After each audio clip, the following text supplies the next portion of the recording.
Cinder Valley was the kind of town where even the wind had stopped remembering people's names.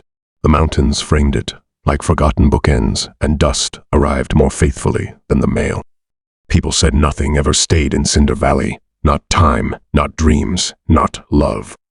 But for Annalise May, it was the only place left that still felt like hers. Annalise was a teacher. Not the kind with noisy classrooms and paper airplanes, but the kind who kept a lantern burning in an empty schoolroom out of sheer will. Her chalkboard was clean, her desks untouched for years. The last students had left when the mine shut down and their parents had followed close behind. All that remained was silence and her. Every morning, she swept the porch of the old schoolhouse, opened the doors, and sat at the front desk with her books. Not a soul came. But to her, it mattered, because someone had to remember that this place was once full of children's voices. Someone had to believe it might be again. That was the day he came. A shadow fell across the doorway as the late March sun stretched long and lazy across the red earth. At first, she thought it was just another cloud of dust, but then he stepped through it tall, broad, and still. His boots thudded softly on the old floorboards as he tipped his hat and nodded. He didn't smile. He didn't ask permission. He simply walked in and set a bag of seed on her desk. "You're the only teacher left in this valley," he said. Annalise blinked. "I'm a teacher, yes, but there aren't any children. That's why I've brought some." She raised an eyebrow. "You brought children from where your saddlebags?" The man took off his hat. Beneath it was a face weathered by sun, marked by hard years, but steady, grounded. "Name's Ezekiel Hart. I've got land out past the ridgeline. My land needs a future. You need students. I need a wife." The world stopped for a moment. She stepped back. "I'm sorry, what did you just say?" "I said," he continued, his voice as firm as the land beneath them, "I need a wife. Not for company, not for comfort. For life. For sons. For building something worth keeping. You want to teach. I want to raise boys who know books and barns. I'm not offering love. I'm offering purpose." It wasn't a proposal. It wasn't even romantic. It was honest. She stared at him, waiting for a punchline. There wasn't one. He just stood there like an oak tree, asking nothing but to be noticed. And then he turned and left. But something had shifted. She didn't know it yet, but her life had just been planted like a seed in the soil of his words. And all she had to do now was decide whether or not to water it. Annalise didn't sleep that night. She sat on the edge of her bed with the lamp flickering shadows across the floorboards, replaying the moment again and again. I need a wife. Not for company, not for comfort. For life. For sons. For building something worth keeping. It hadn't sounded like a vow. More like a blueprint. She had heard strange things before. Drifters talking to ghosts. Mothers whispering lullabies to graves. But never had she heard a man speak with such certainty, without sweetness, without persuasion. Just certainty. And yet, as the oil burned low, it wasn't his words that unsettled her. It was the space he left behind. That silence. That possibility. By morning, the sky was milky with clouds, and the wind whistled down from the bluffs like it had somewhere to be. She opened the schoolhouse like always. Swept the porch. Straightened the books. But today, her hands trembled not from fear, but from something she dared not name yet. And then just before noon, she heard it. The clatter of hooves. The groan of wagon wheels. She stepped outside and squinted into the distance. There he was again. Ezekiel Hart. Same hat. Same stride. Same face carved from canyon stone. But this time he wasn't empty-handed. Behind him, a small wagon rattled under the weight of lumber sacks of flower bundles of wire seed, 2 chairs, and a wooden crate filled with old books. He stopped at the steps and said nothing at first, just looked up at her. She was barefoot, standing in the doorway like a character from someone else's life. He tipped his hat I brought boards to patch your roof and maybe make some desks. Annalise opened her mouth, but no words came out. He waited patient as weather. You just brought all that she finally asked.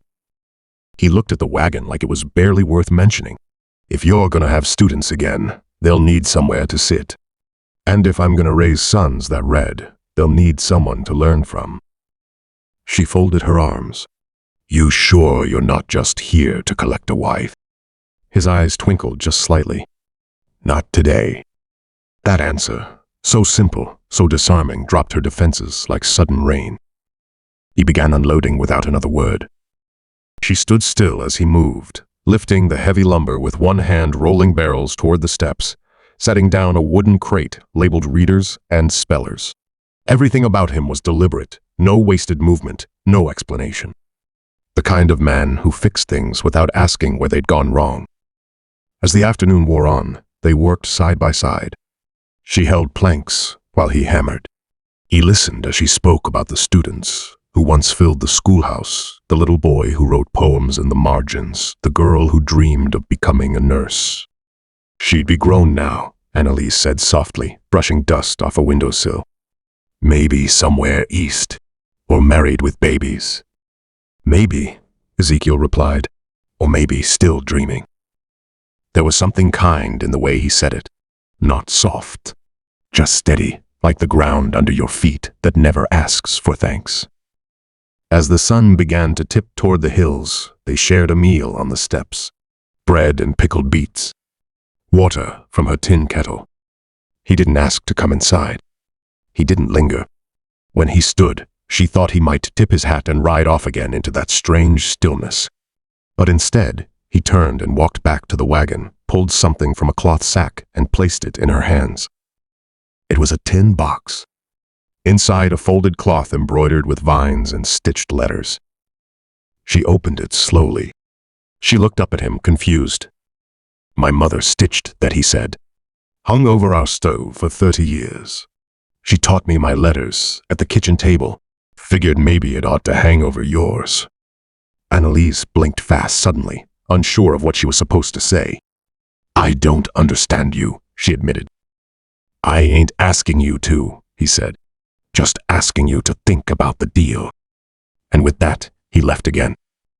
But this time, he didn't take the wagon with him.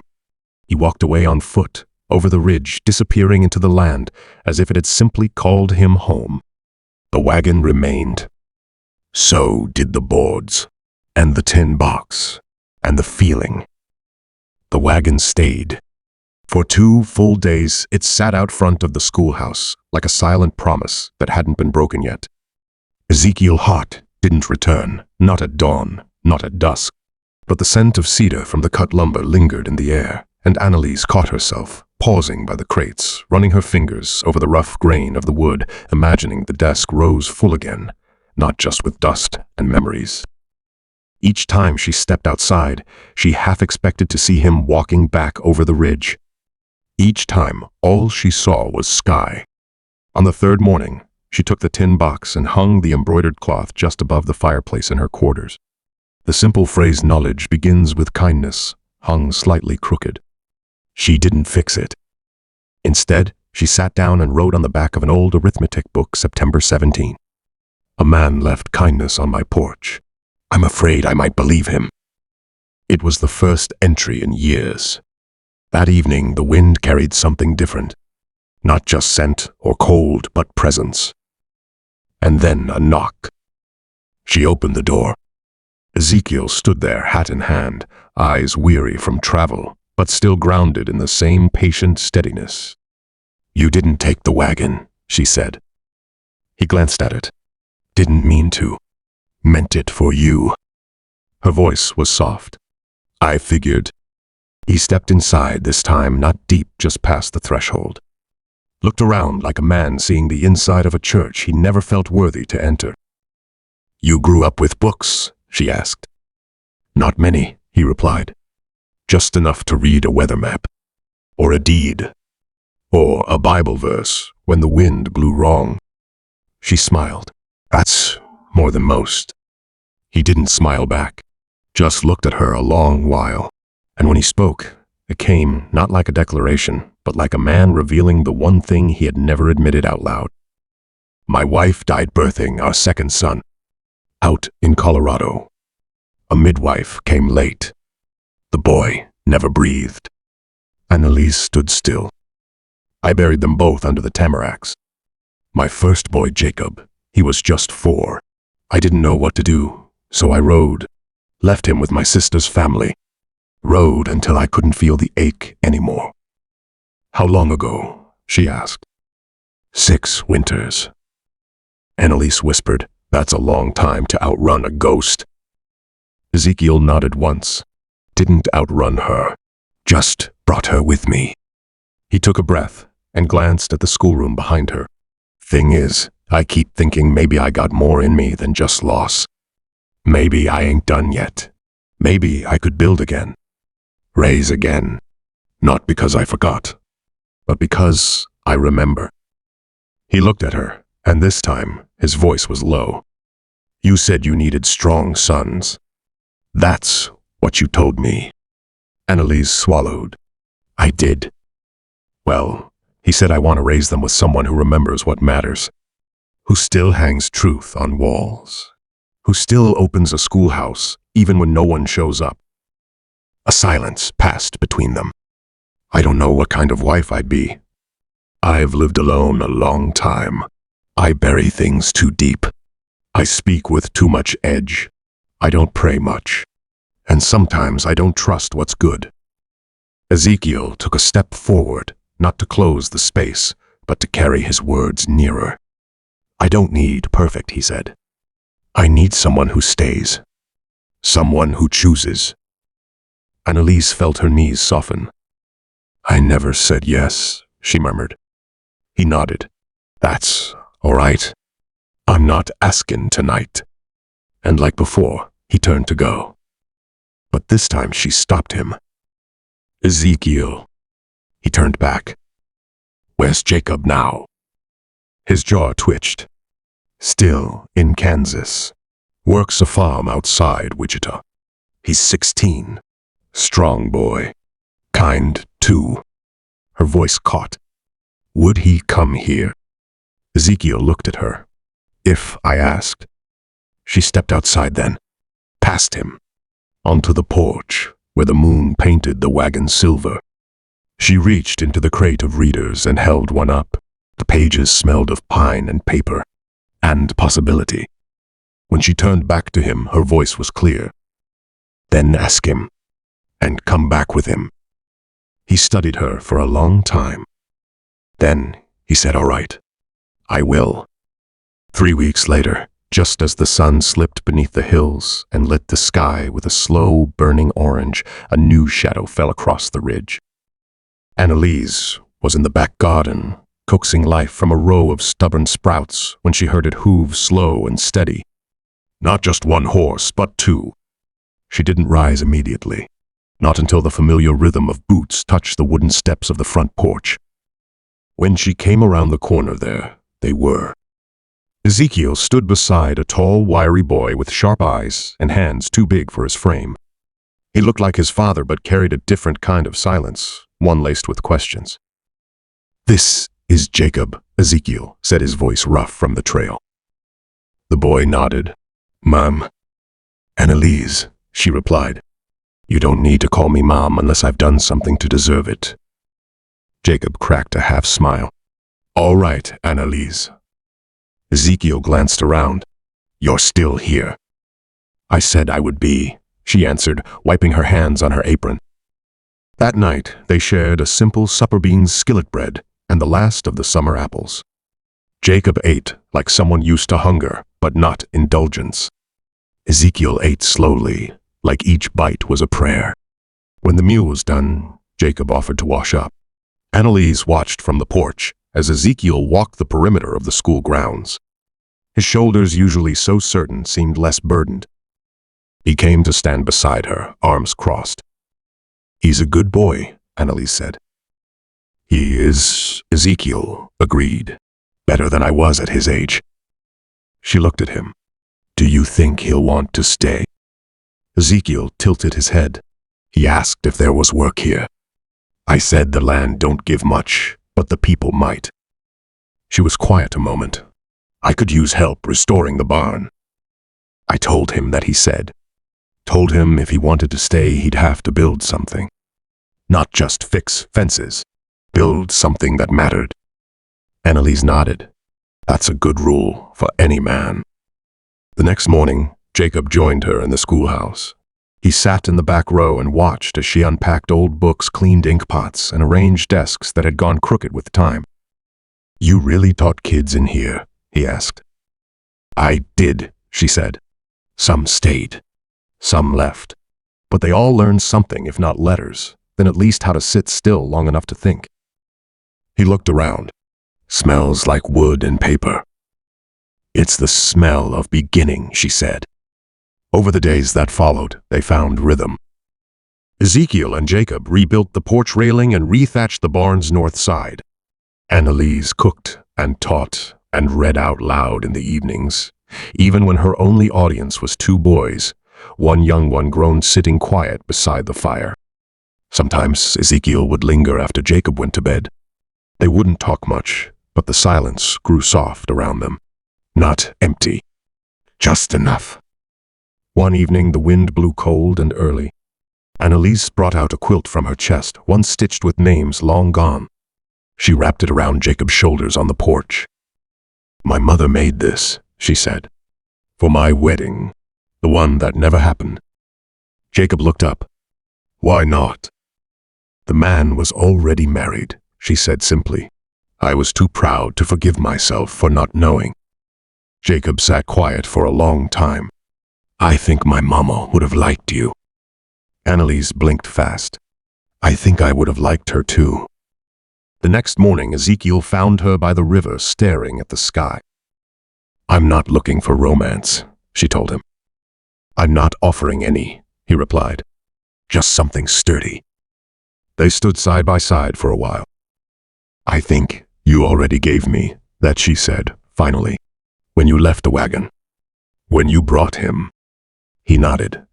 Then I guess we're even. No, she said, turning to him. We're just beginning. By late autumn, the wind had started speaking again.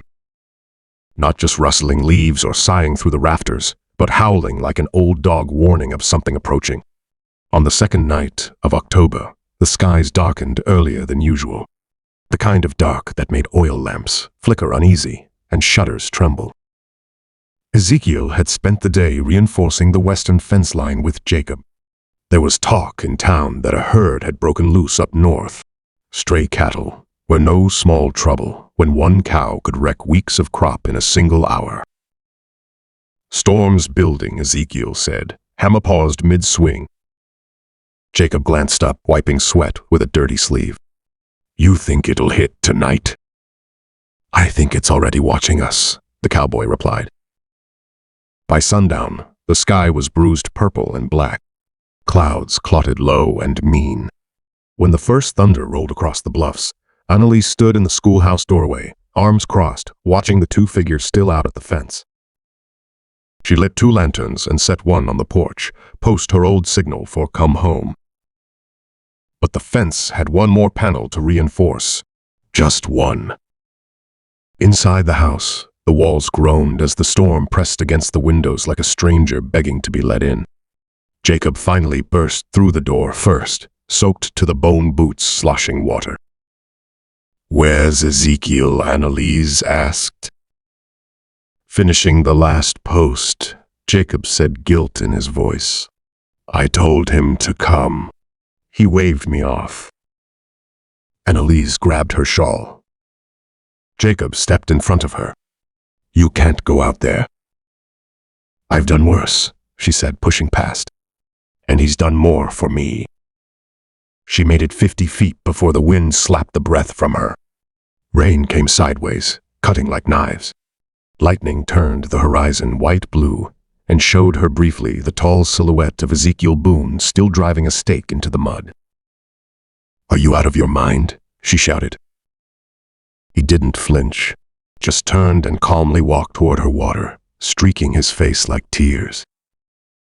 They met halfway back to the porch, soaked and shaking. "I was finishing," he said quietly. "You were being stupid," she snapped. "There's no pride in drowning."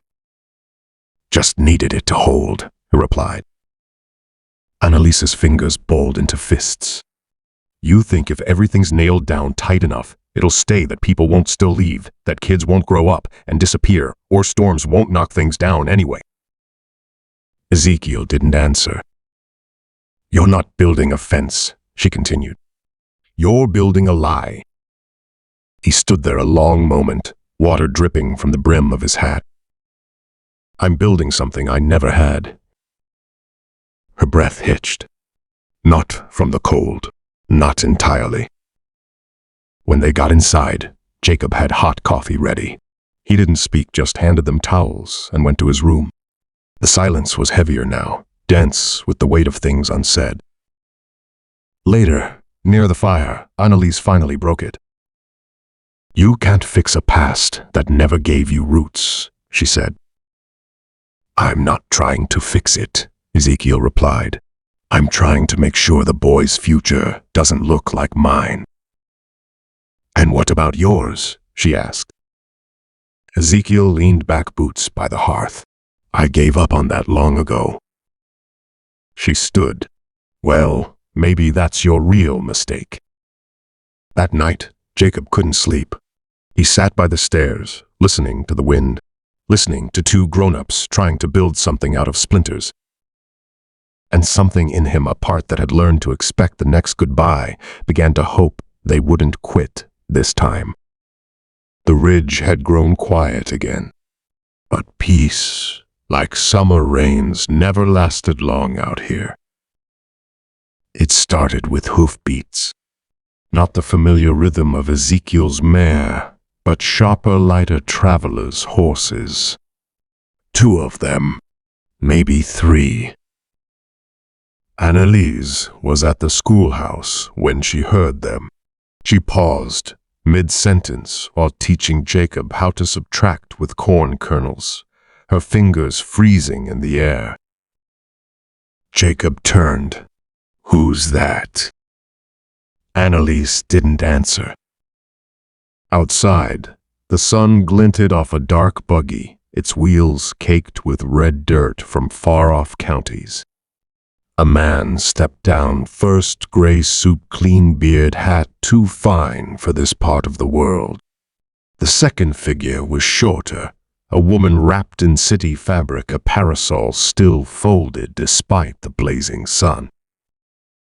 They looked around like tourists or trespassers. Ezekiel appeared from the barn before they could knock. He moved like a shadow drawn upright. He didn't greet them. He just waited.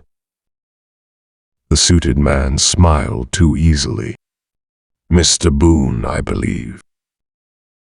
Ezekiel gave a curt nod. "My name is Pastor Gentry. Here's Miss Wilhelmina Clark. We represent the Southern Benefactors Association out of Galveston." He dusted off his jacket. "We've heard stories about a school out here, a school for orphan boys. We're interested in funding such efforts." Annalise stepped from the schoolhouse, slowly wiping her hands on her apron. "You've heard wrong," she said. "It's not a charity. It's a beginning." Wilhelmina looked her up and down. "Are you the headmistress?" "I'm the teacher." And the boy Gentry motioned toward Jacob, who stood just inside the doorway, one hand behind his back, holding the edge of the school bell string. "He's my student." Ezekiel's jaw flexed. The visitors exchanged a glance. Gentry cleared his throat. "We offer patronage to initiatives that align with proper Christian upbringing, structure, discipline, uniformity. I'm sure your little operation could use our support." Ezekiel stepped forward. This ranch ain't for sale. And this school don't need your uniform. Gentry chuckled. No offense, sir, but folks back east will want assurances. A seal of legitimacy. After all, boys raised without order become men without direction. Annalise looked at him sharply, and men raised without kindness become tyrants. The wind shifted.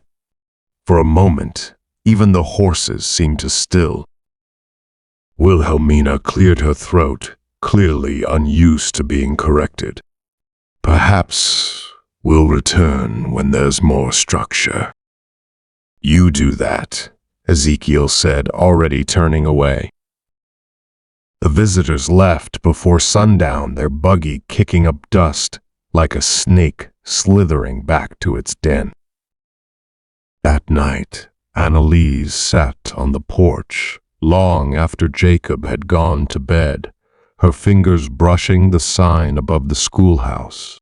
BOONSCHOOLFORBOYS. Do you think they'll come back? She asked. Ezekiel didn't answer at first. He was fixing a broken latch, but his mind was elsewhere. They might, he said, or others like 'em. She nodded. Then we'll be ready.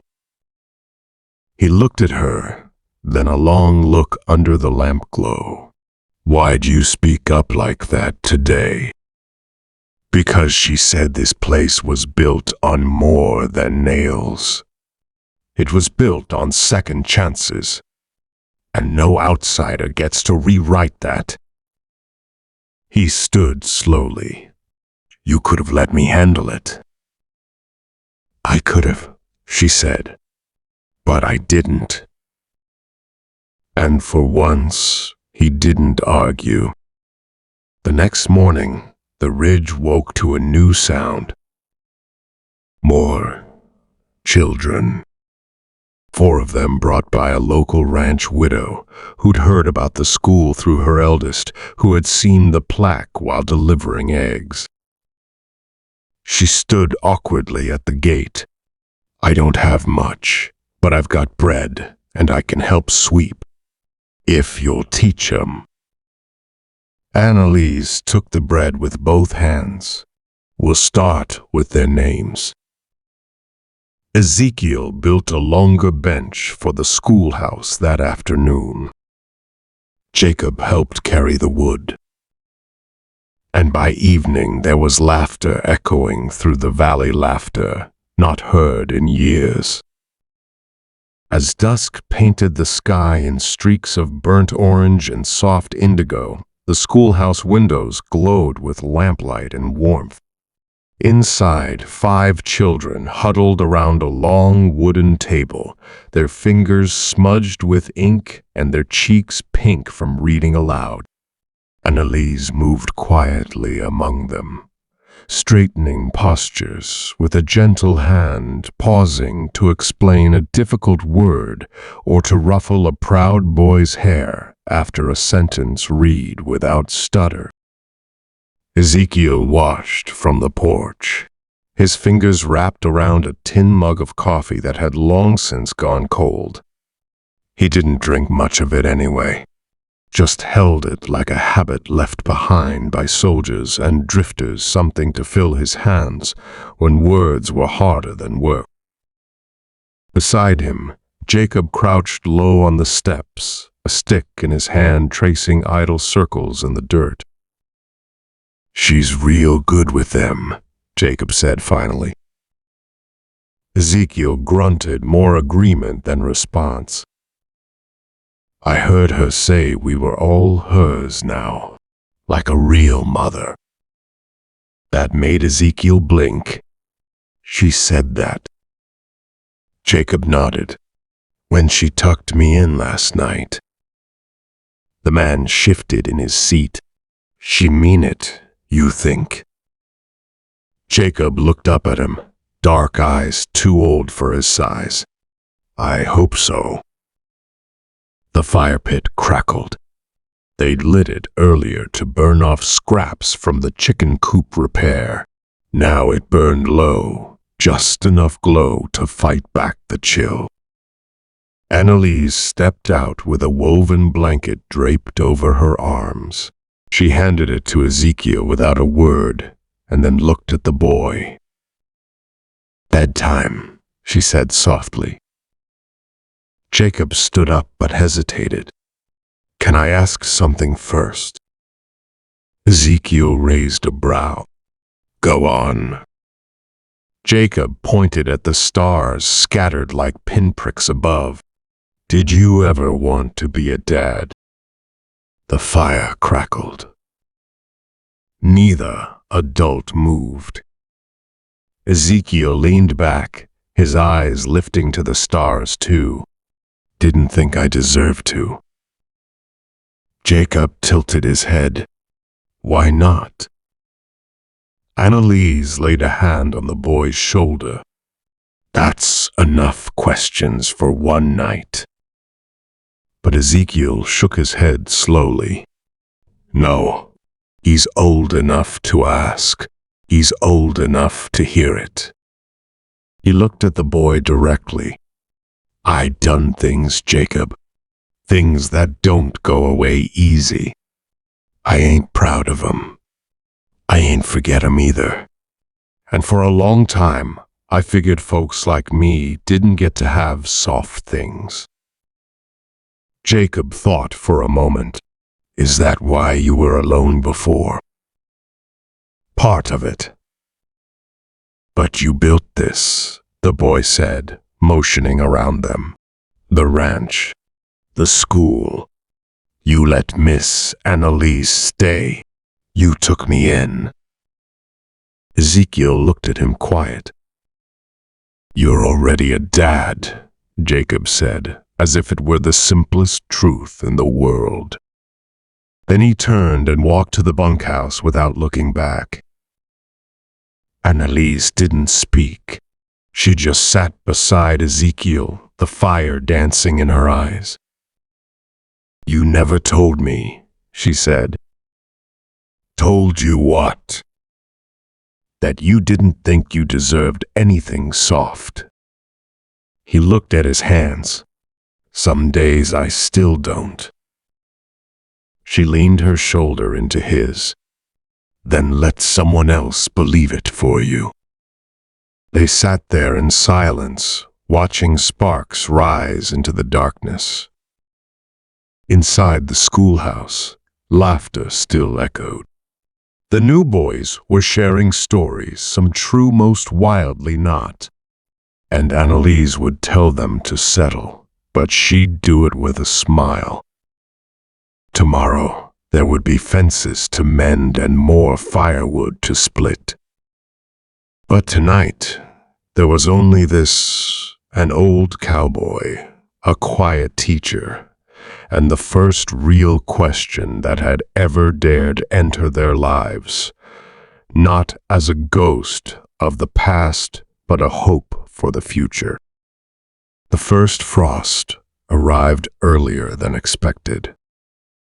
Ezekiel noticed it before sunrise, when the world was still caught in that strange hush between dreams and chores.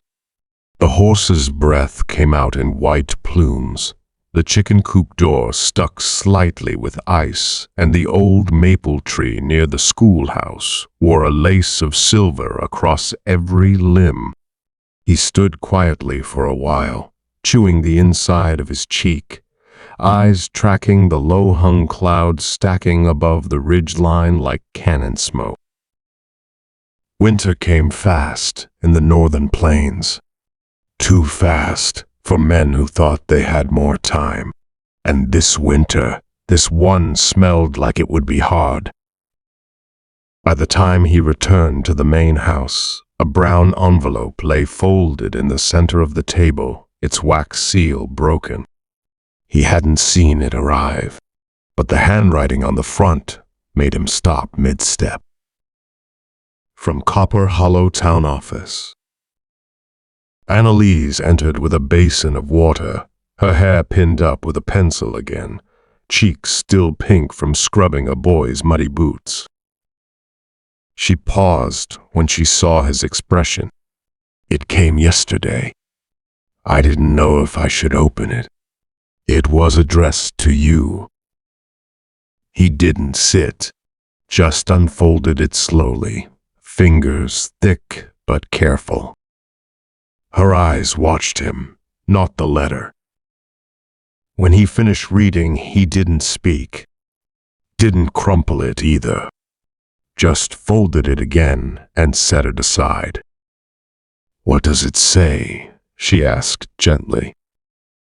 That the county's sending an assessor, he said, to evaluate whether we're running a licensed boarding facility or an orphan house without permit. Her brow furrowed.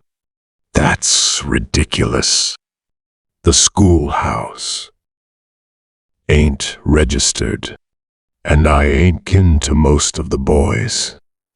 His voice was even, too even. So you feed them, you house them, you're saving them.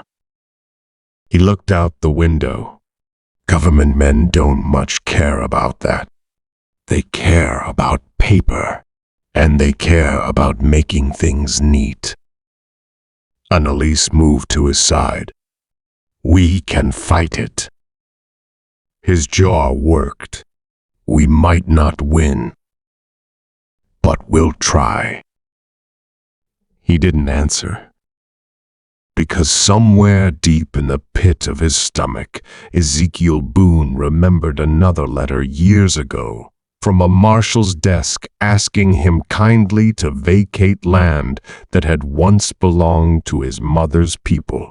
It had been written with nicer words, but it meant the same thing. You don't belong here. You're not the same man they chased out, Annalise said, as if hearing his thoughts. He turned to her. Ain't I? She stepped closer, her fingers brushing his sleeve. Not to them, but to us. You're the reason they're still breathing, still learning, still laughing. Her voice broke just slightly. And you're the reason I still believe men can be good. He looked at her for a long moment. Even men who never asked for this. She smiled, especially them. Outside, one of the boys called out laughing as he slipped in the frost-covered grass. Ezekiel watched them play rough and reckless but alive. He had never asked for sons. He had never asked for a woman who could mend wounds deeper than skin. But the ridge had given him both. Later that afternoon, he saddled his horse and rode into town alone. He didn't say why, but when Annalise cleaned out his old coat that evening, she found a folded piece of scrap paper inside. On it was a list of names: Jacob, Eli, Matty, Roy, Sam, and beside each one, a single word. Mine. 3 days later, he came. Not with a posse. Not with a badge. Just a briefcase and a tidy coat, clean boots that had never stepped in manure, and a pen tucked behind one ear like a doctor, ready to diagnose a town. The man was thin, middle-aged, and had a mustache too neat for a place like Ridge Hollow. He arrived by coach from Copper Hollow, stepping down as if the air smelled foreign, then greeted Ezekiel Boone with a hand extended not in respect, but in formality. Mr. Boone, I presume that's me, Ezekiel replied, arms crossed. The boys had gone quiet in the barn. Annalise stood on the porch, her jaw set, watching like a hawk over her nest. My name is Cyrus Ledbetter, the man said, straightening his collar. I've been asked to conduct an inquiry regarding the number of minors residing on your property and the nature of their relationship to you. Ezekiel nodded. Let's walk. He didn't offer coffee, didn't invite him inside, just started toward the barn with long, slow strides, forcing the man to follow. They passed the smokehouse, the wood pile, the frost-kissed pumpkins still hanging on in the garden. And every place they passed, something was being built, fixed, or cleaned by small hands. Cyrus Ledbetter scribbled in a notebook with fastidious care. You've got a lot of boys out here, Mr. Boone. They came here on their own, Ezekiel said. I didn't put out flyers. And yet, they stay. They've got nowhere else to go. The man stopped beside the chicken coop, tapping the paper. You're not bloodkin to any of them. Nope. Not married to a schoolteacher. No formal adoption. No licenses. Ezekiel turned, then his full frame blocking the low sun. I didn't need a license to keep them from freezing to death last winter, or to pull Roy out of a coal shaft, or to teach Eli to read, or to carry Jacob 3 miles when he broke his leg. Mr. Ledbetter pursed his lips. Be that as it may, the state has standards, and some would say this is irregular. Ezekiel's brow lowered. You see cages here? No. You see fear? No. Then maybe it's not so irregular. Maybe it's just rare. They reached the porch. Annalise stood her ground. And this is Annalise Hart, she said. I run the school. And yes, I live here. And no, I'm not his wife. Ledbetter blinked. Well, that certainly complicates the matter of family definition. Ezekiel's voice came low and steady. You came looking for paper, but this place wasn't built on paper. It was built on broken bones and borrowed trust. On boys who still flinch in their sleep. On a woman who stayed when she could have left. Ledbetter hesitated. I'm just doing my job. Ezekiel leaned slightly closer. So am I. They stood in silence for a long beat. Somewhere, a crow called across the hills. Finally, Ledbetter cleared his throat. I'll need to file a report. There may be a hearing. You do what you need to, Ezekiel said. We'll be here. When the assessor finally left, the sun was starting to sink. The boys came out of hiding. Annalise let out a breath she'd been holding for hours. And Ezekiel. He climbed the ridge alone. Stood there for a long time, staring at the land below. Then, as the first stars blinked open in the wide western sky, he said aloud, not to the wind, not to God, but to the ghosts that had once told him he'd never belong. This is my land now. These are my sons. And I'll be damned if anyone takes that away.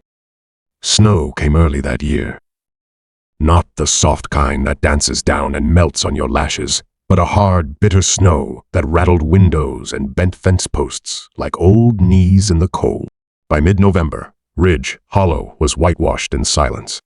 Chimneys smoked day and night, boots never dried fully, and the boys had learned to stack logs like puzzle pieces to keep the wind from creeping in through the cracks. Inside the cabin, everything was warmth and motion. Annalise taught arithmetic by the stove with a baby goat curled at her feet. Roy and Eli built a bookshelf out of scraps, arguing whether it needed a secret compartment. Ezekiel, more still than usual, spent his evenings at the big table drawing plans in the firelight. Barn expansions. A second outhouse. He even toyed with the idea of a proper schoolhouse. But the peace didn't last long. Because even in the cold, word travels. One Wednesday afternoon, while the boys shoveled paths between buildings, a knock came at the door, not frantic, not shy, but deliberate. When Ezekiel opened it, he didn't recognize the man standing there. Thin, trim coat, wire glasses, a look that said, I know what you've done before a word was spoken. Mr. Boone, the man said, my name is Reverend Callahan. Ezekiel squinted. You're from Copper Hollow, the man nodded. I used to serve here. Before the war. Before things changed. Ezekiel stepped aside. The Reverend removed his hat and entered, the warm cabin eyes scanning the room like he was remembering ghosts. "I heard about your boys," he began, "and about the woman," Annalise, Ezekiel said, not liking the tone. Reverend Callahan nodded. "I also heard there's been some trouble with the county." Ezekiel didn't flinch. "They're watching. That's all. And yet you keep inviting more. They keep coming." Callahan was quiet for a moment. Then he spoke, not as a man judging, but as one remembering. "Do you know what Ridge Hollow used to be called?" he asked. Ezekiel shook his head. "Second Chance. That was the name on the first church ledger, before the rails split it, before the mines poisoned it, before men with money turned it into a ghost town and left children behind." He looked up, eyes clear. "You're not starting something new, Mr. Boone. You're reviving something old, something good." Ezekiel didn't speak. He just nodded slowly, the words hanging in the quiet room like frost on the glass. "I'm not here to convert," Callahan said, rising. "I'm here to offer help. Food, books, maybe some legal assistance if the county comes knocking harder. Men like you," he looked around, "and women like her. You're the reason Second Chance might have one." The boys returned that evening with cheeks flushed from snow and stories about a fox that had outsmarted them near the orchard. Annalise made stew. Ezekiel sat by the window long after the lamps were out, watching snowflakes pile up on the windowsill like forgotten prayers. He didn't say it aloud, but in his heart something shifted. He had come to Ridge Hollow to disappear. Now it seemed he had become the reason others stayed. And that was heavier than any storm. The letter came with the snow, folded twice, tied with a green ribbon, an unusual thing in a town where most mail arrived torn and dirtied from weeks on the trail. Ezekiel found it wedged under a sack of grain by the door, the edges warm from the sun that barely rose these days. It wasn't addressed in ink, but in careful pencil. Not fancy, not rushed, but something about the slant of the letters made his chest tighten. To Mr. Ezekiel Boone from Miss Ada Winslow. He hadn't heard that name in 10 years. He didn't open it at once. Instead, he tucked it in his back pocket, went about splitting wood, fixing the hinge on the smokehouse, and brushing snow from the mule's coat.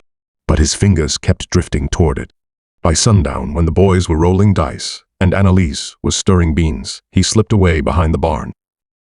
He unfolded the letter with fingers more nervous than any brawl he'd ever walked into. "Ezekiel, I don't know if this will reach you, or if you'll even read it if it does, but I heard about what you're doing. Someone passed through Copper Hollow and said they saw a man matching your size building cabins with orphans at his feet. And I thought that sounds like you. I won't waste ink pretending we ended well. We didn't. You left when I needed you most, and maybe I drove you to it. Or maybe we were always meant for a season, not a lifetime. I've stopped trying to decide. But I have something that doesn't belong to me anymore. Her name is Clara. She's 9, and she's starting to ask why I never let her visit her father's side of the family. I think she deserves the truth, and maybe if the stars haven't frozen over yet, she deserves you. I'll wait by the old bell tower. Christmas Day. Just once. If you don't come, I'll never write again. I promise." He sat for a long time. The cold didn't touch him. The wind didn't whisper like it used to. He thought of the nights he'd walked past the bell tower drunk and full of grief. Thought of the woman who once tried to hold his heart with open hands, not knowing it was already broken. Thought of a little girl who might have his chin, his temper, maybe even his silence. When he came back inside, Annalise knew something had shifted. She didn't ask.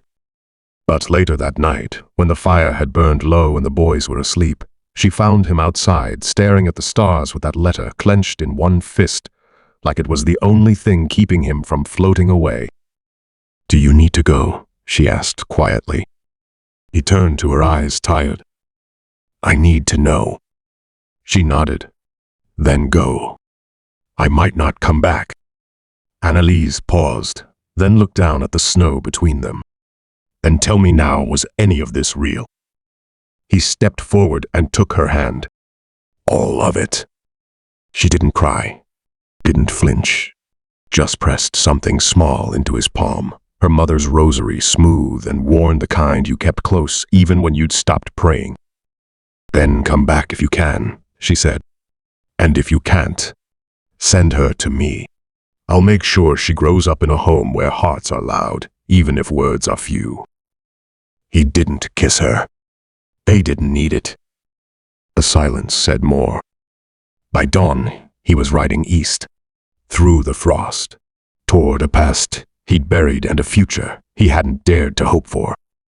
Train station was nothing but timber bones now. The copper bell above it hadn't rung in years, not since the last preacher died and no one bothered to replace him. But the old tower still stood crooked against the wind, a silhouette on the ridge that once meant home. Ezekiel Boone tied his horse at the post and waited. Snow crunched beneath his boots as he paced slow and quiet, like his heart needed time to catch up. His breath came out in clouds, and for the first time in a long time, he noticed it. Noticed he was alive. He wore the only good coat he had stitched by Annalise, patched by the boys. His shirt smelled faintly of wood smoke and leather, and in his hand he held the rosary. Then, just before noon, the wind shifted, and he saw her. Not Ada, not yet. The girl. She was crouched near the bell tower, building a tiny snow fort with frozen fingers and determination only a child could summon. Her cheeks were red, her hat crooked, and when she looked up, her eyes, his, gray as ash, steady as mountains. She stood when she saw him, dusted her mittens, and called without hesitation, "Are you the man who used to love my mother?" He blinked, caught off guard by her fire. "I was," he said softly. She squinted. "Are you still mad at her?" "No." "Then why didn't you ever come for me?" That hit him harder than any bar brawl ever had.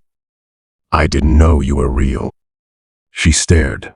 "But you knew Mama was." He nodded slowly, shame washing over him like winter rain. Clara stepped forward, stopping a few feet away, sizing him up like someone who'd been hurt and was tired of pretending otherwise. "Mama said you were bigger than stories," she said. "But you look sad." He crouched to her level, the snow soaking through his knees. "I'm sorry," he whispered. "For what?" "For everything I missed. For not being brave enough sooner." She studied him, her face unreadable, then reached into her coat and pulled out a folded drawing, a picture of a man and a girl standing under a crooked tower. The lines were shaky, the proportions all wrong, but the hearts above their heads weren't. "I drew this a year ago," she said. "Mama said I should stop hoping, but I didn't." His throat closed. Before he could speak, another voice came from behind, tired, familiar, and still capable of undoing him. "She never stopped hoping, Zeke. Not even when I did." Ada Winslow stood beneath the shadow of the bell, wrapped in a wool cloak and time. Her face was older, her eyes softer, but the way she looked at him, like he was both a memory and a maybe, brought everything back. "I'm not here to rewrite the past," he said, standing slowly. "Only to tell the truth." "And what truth is that?" He swallowed. "I left because I was a coward.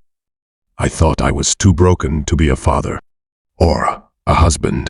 I'm still not sure I'm worthy, but I know I'd regret not trying." Ada walked forward, every step closing the 10-year distance. When she stood before him, she reached out not to touch him, but to adjust Clara's scarf. "Then don't make promises," she said. "Just be here now." He nodded. They stood there, 3 people under an old bell tower, not saying much. But in the silence, something ancient shifted. Something that didn't need fixing, only facing. Clara reached up and took both their hands. "Can we go somewhere warm now?" she asked. Ezekiel laughed, a sound so unused it startled even him. "Yes," he said. "Let's go home." And as they walked back down the ridge, the snow stopped falling. The clouds parted. And for the first time in many years, a ray of sun caught the bell and made it gleam. The Boone ranch sat quiet in the afternoon hush. Smoke curled from the chimney, chasing the cold from the eaves, while a kettle whistled gently inside. Annalise had been stirring stew when she saw them, 3 silhouettes cresting the hill side by side. She froze. For a moment, she thought she was seeing ghosts. Claire's little shape she knew by heart, bounding like spring despite the snow. But the tall man beside her, larger than life, and twice as quiet, and the woman who once sang lullabies under her roof. They didn't belong to this hour. They belonged to another time. A time she had tried to fold away in silence. The door creaked open before she realized her hands had moved. Claire was first to speak. "Miss Annie, I brought them." Her voice was proud, defiant, childlike. It broke Annalise clean in two. Ada stepped forward, hesitant, her eyes searching the porch like it might bite. "I didn't expect you to open the door," she said gently. "I didn't expect you to walk up to it," Annalise replied. And then Ezekiel tipped his hat, a gesture more apology than greeting.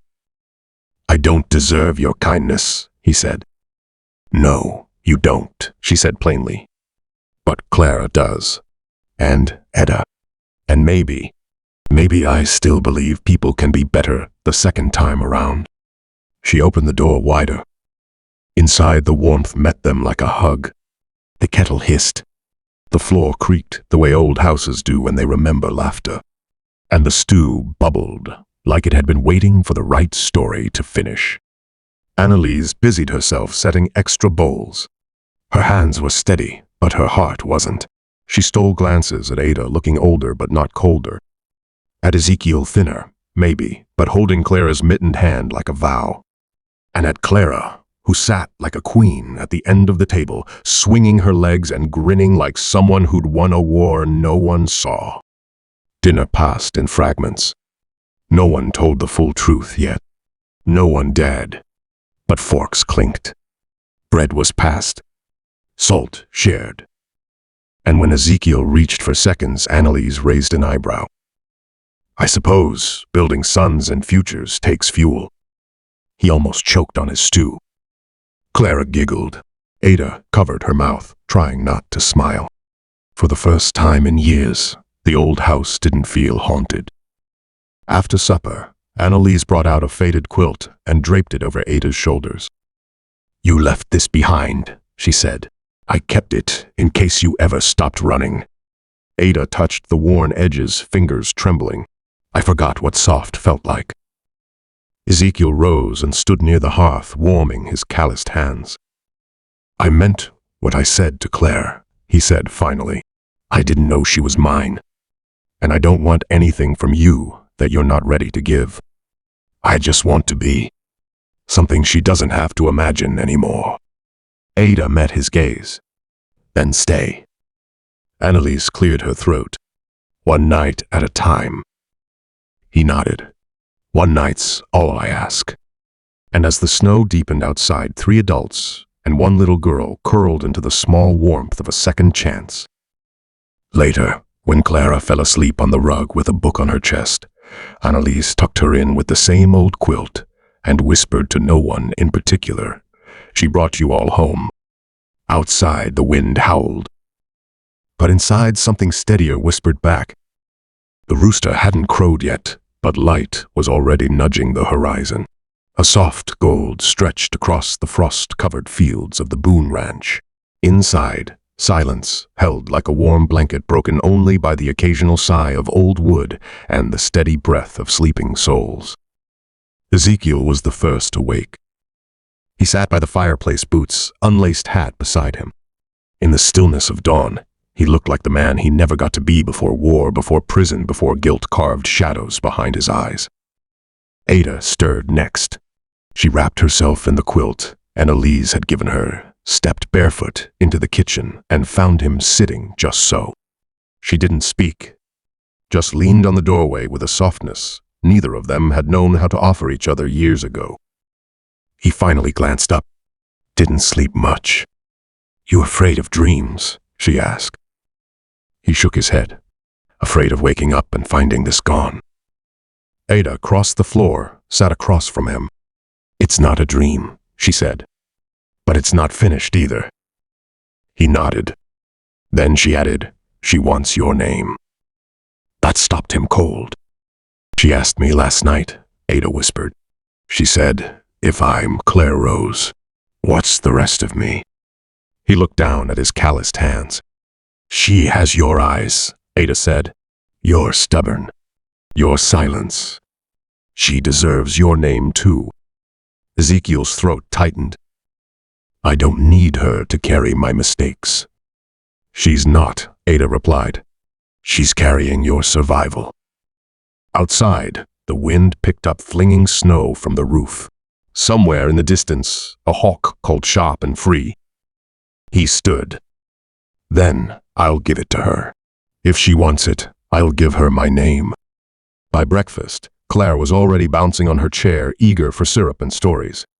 Annalise poured coffee, Ada made toast, and Ezekiel paced the porch like he was practicing a speech. But when Clara ran out to him, cheeks pink from sleep, pigtails slightly crooked, he knelt down and opened his arms. She didn't hesitate. She tucked into him like she'd been doing it all her life. He cleared his throat, holding her tight. "Claire Rose," he said. "Would you like to be Claire Rose Boone?" The little girl blinked. "Is that your name?" "It is." "Then yes," she said. "Because I like it, and because I like you." He laughed, a low, rough sound like gravel turning into rain. "Then it's yours," he whispered. Ada watched from the steps, eyes full of everything she never got to ask for and was finally being given. Later that day, the four of them rode into town together. Not for court papers. Not yet.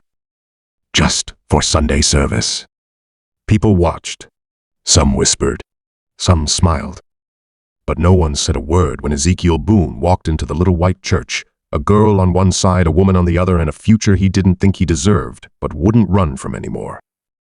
That evening, Annalise sat alone on the porch, sewing a patch onto Clara's coat.